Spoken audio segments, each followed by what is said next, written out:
This is the second time I have been deeply affected by the death of a child due to the Syrian war. Previously, I wrote about the tragic image of a young boy found dead on a beach in Turkey. Now, I am reflecting on the heartbreaking last words of a 3-year-old Syrian girl, who said, "I am going to tell God all about this." Everyone thinks and feels differently about their religious beliefs. One might believe in God, but the depth of that belief varies. Some people commit crimes despite religious teachings, while others follow the rules laid out in their sacred texts. This disparity is evident in the crime rates across societies. Personally, I believe that the core of our belief systems should be justice and equal human rights. When a religious fundamentalist commits a spiritual crime against an innocent person, it is not due to the religion itself but rather the politics and a distorted sense of belonging. Politics creates a sense of belonging that is designed to make individuals feel inferior and worthless, thereby undermining their God-given gift of free will and making them easier to control. If it were up to me, I would consolidate all belief systems into one and sacrifice them in the name of that one innocent child killed in the name of a group. Groups exert control over individuals who fear exclusion if they do not conform to their leaders' demands, even when they feel it is wrong. Just look around at the number of innocents killed in the name of a sense of belonging. Question your sense of belonging to various causes, from sports to nationalism, from racism to religions. Why do these causes define you? Why can't you think beyond your loyalties to these groups? Do you ever consider your God-given free will and personal sense of justice? Where do you stand as an individual? Previously, I wrote a blog titled, The Love Triangle, where I divided love into 3 categories: passionate love, instinctive love, and universal love. The dividing factor is the individual with free will. If you cannot balance these 3 forms of love, you are not fully utilizing your free will. You may become an unhealthy and incomplete individual if you are not using your God-given power of free will. The politics of belonging can overpower you, making you choose one aspect of the triangle at the expense of balance. For example, you might prioritize passionate love over instinctive love and harm your own children for the sake of a lover. An American woman is imprisoned for this very reason, as her lover did not want children. Alternatively, you might prioritize universal love over instinctive love and end up having your own children harmed. A Canadian Sikh family had their daughter killed in India because she married against their wishes. Family chaos can also arise when forced to choose between your mother and your spouse. If you are not mentally healthy, you might fail to create balance and resort to extremes. I see much of the chaos in human interactions stemming from individuals not taking responsibility for their free will. When faced with difficult decisions, always consider how others might act if they were in your position. Would they choose justice with their free will, even if it means taking a stand against you? Balance the love triangle with justice and equal human rights rather than the politics of belonging.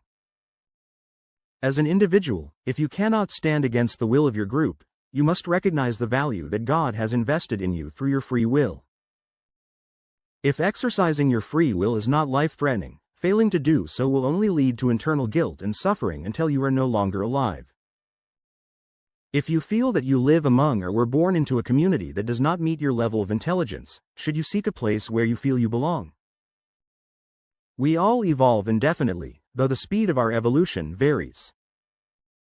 Some cultures place such a high value on ancestral traditions that they resist keeping up with the changing world. This is not a blessing or a matter of pride, it is a curse. If you cannot compete due to technological advancements or if you allow your people to suffer due to a lack of modern medical understanding, it is destructive to those involved. Thus, it should not be a matter of pride to remain behind. Evolution is an inherent gift from God and is independent of cultural or religious traditions. Regardless of religious insistence, populations continue to evolve. Protectionism, racism, discrimination, prejudice, and religious extremism are all rooted in the same fundamental problems. Justice, equal human rights, belonging to humanity, spirituality, and God are essential for living comfortably in a mortal existence.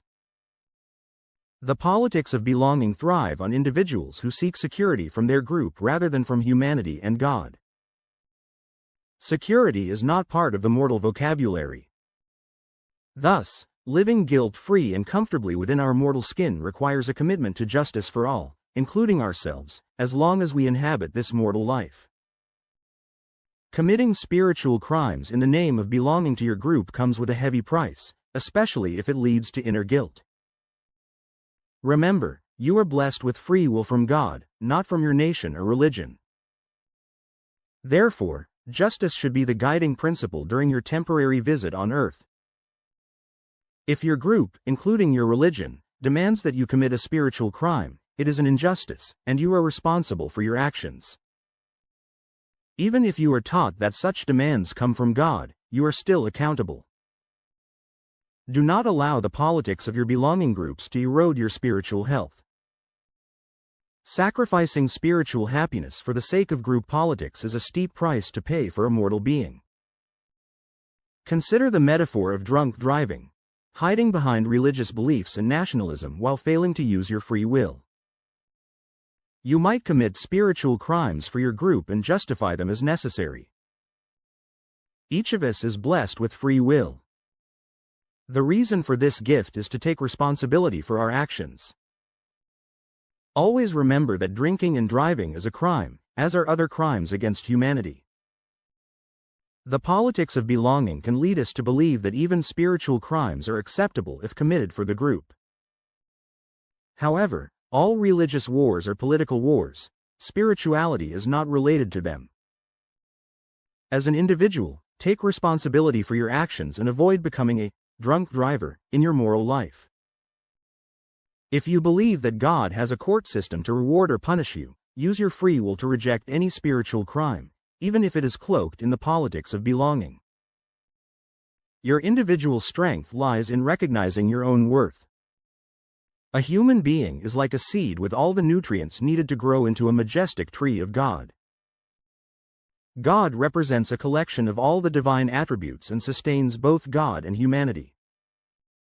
If you still feel unimportant, you need to strip away the politics of belonging to a group to find yourself. Believe it or not, you are directly connected to God with all the responsibilities that entails. Hiding behind group politics indicates a weakness that drives you to seek security through control. These are not compatible with mortal life, and seeking unattainable goals leads to personal chaos. Living with guilt is its own punishment, so committing spiritual crimes in the name of religion or nationalism can cost you dearly. Just look at the mental and emotional scars of returning soldiers. The weaker you are individually, the less likely you are to question and the more likely you are to become a willing participant in the injustices perpetrated by your group.